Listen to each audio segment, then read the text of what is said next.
Morning. It's the 13th of November. We've already had our first bit of snow, so I've been busy changing tyres and wheels and oil changes and things like that. Not on Land Rovers, but it's kind of a bit boring filming that type of stuff. And I only do it for friends. I don't do it like commercially for anybody because I hate doing it. Everything's soaking wet, your jacket's all wet through and stuff like this, and water and ice is pouring off cars. No, it's not for me. Usually people have a spare set of rims for winter, like a spare set of wheels, so they put mag wheels on in summer and the steel wheels on in winter. Yeah, so I've been busying myself with that.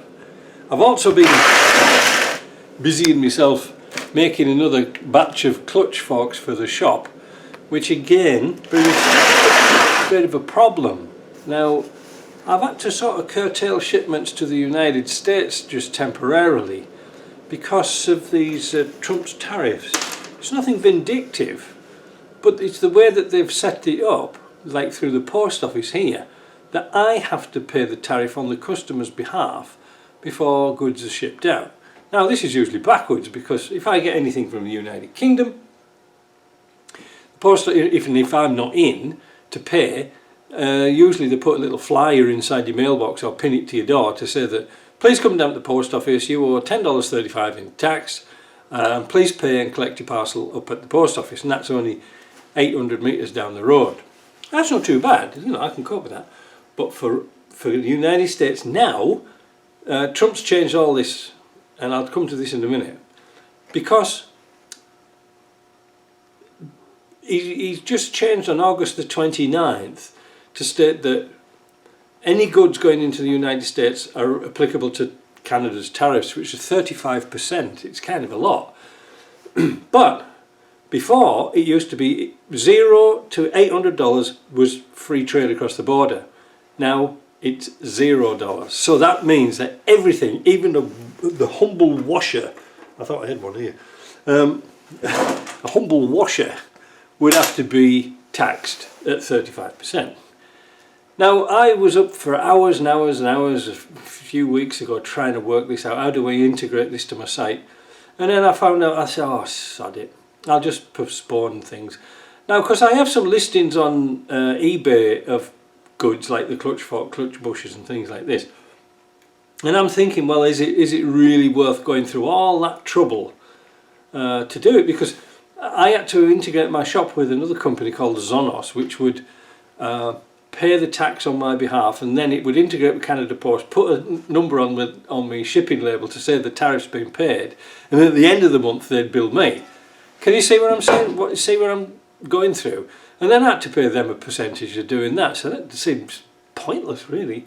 So until it gets sorted out, I've just temporarily postponed that, because found out this week that Trump's tariffs are actually unconstitutional. He's not allowed to impose taxes without going through Congress. So that's going through court or whatever it is, and we'll hear about that very shortly. Now, what else are we doing? Well, whilst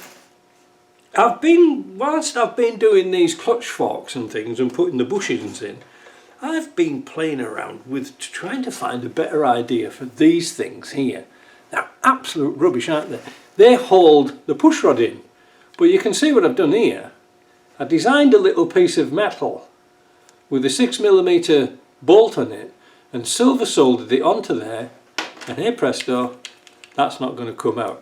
Because the problem is, when you put the master cylinder on here, or the slave cylinder, sorry, when you put the slave cylinder on, and after a little while the rubber gets hard, and when you pull the cylinder out, it clinches around this rod and pulls out this clip, breaking those little tangs. Now, if you're like me and you've spent an awful long time trying to get them back in, so for the next batch of clutch forks I'm going to include one of those included in the price. I'm quite happy with the design, and I've been testing it out on this bell housing here to make sure nothing's going to foul and everything's in the right lineup. So I'm in the moment I'm going to try and see if I can get like 50 of those laser cut locally and then solder them on. Now, why am I not going to put them in the shop Well, I might do, I don't know, I might do. But I use silver solder for soldering them on. Why not just weld them on, Mike? Well, you have to be sort of... Have I got one in my pocket? Yeah, there's one here. So you have to be pretty accurate to get the bolt in the right place. I was up till 2. I was working on this at 2:30 one morning. I got up and thought, oh, I've got to get this finished. And I was up for hours. I didn't get much sleep that night either.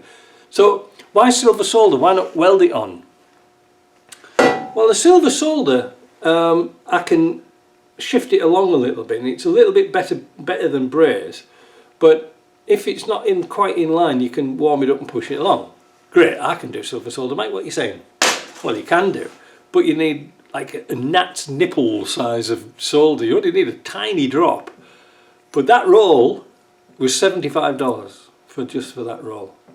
So it's easy for me to do them here and cheap for you. So I don't know. If you're interested, I'll knock some out, you know.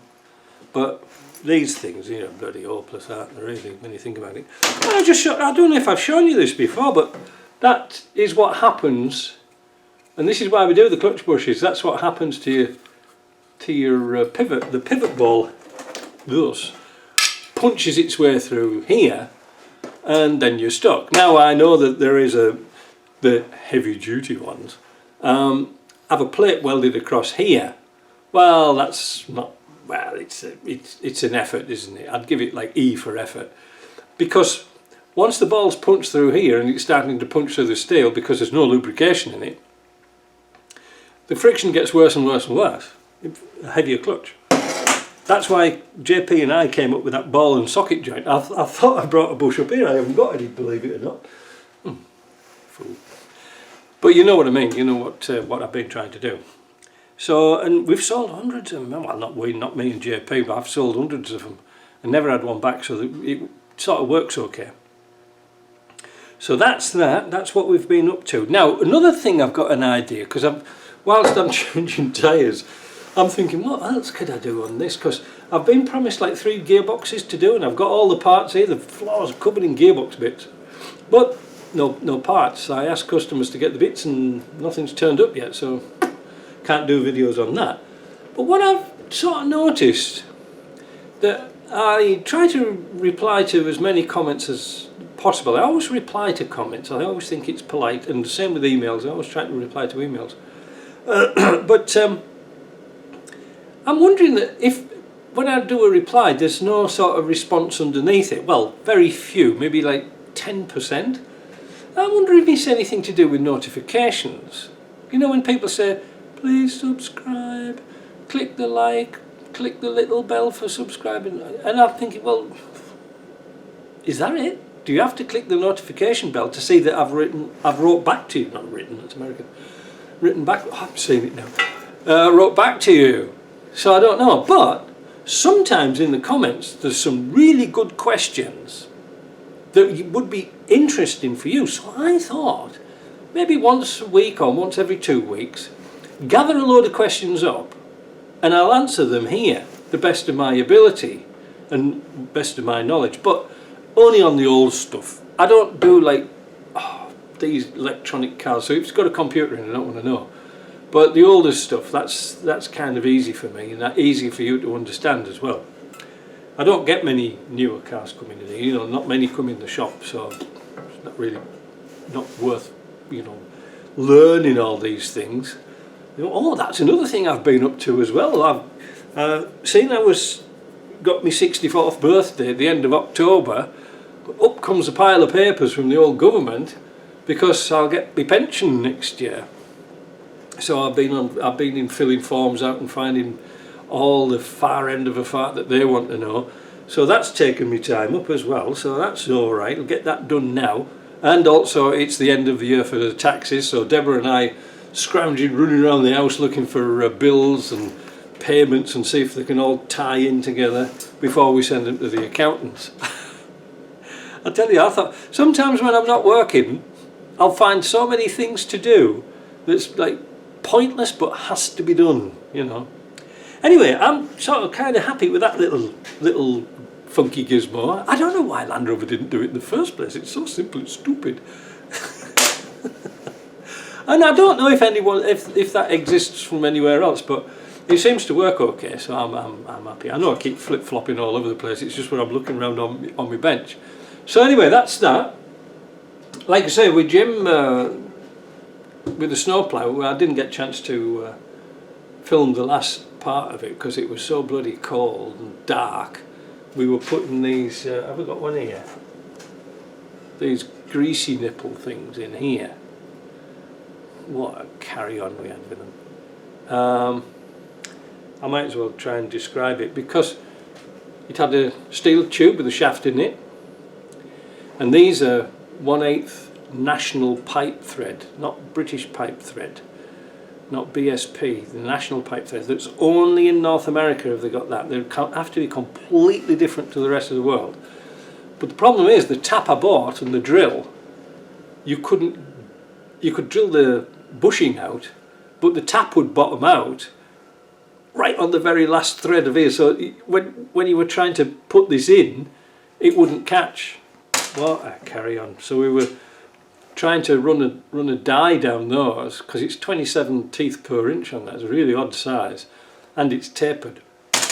So we had a lot of messing about, and by the time we got it all finished, it was too dark and too cold. But we'll see some action when it gets proper snow coming. That's it. Oh, I've just remembered as well, I was going to do a video on get my microscope out. Might do that this weekend. Get the bench tidied up. Oh, and somebody else wanted to do a video on me to do a video on my bench, how I set it up and where I made it from. That could be interesting too. Again, not much to do with Land Rovers because we ain't got none in the yard. Well, apart from mine. And I just put $50 worth of diesel in. $1.80, was it $1.87 a litre here for diesel. So I've got that and got it parked up so it's out of the way of the snowplow. I've taken all my garbage to the bin, you know, garbage, rubbish up to the recycling centre, so that's all gone.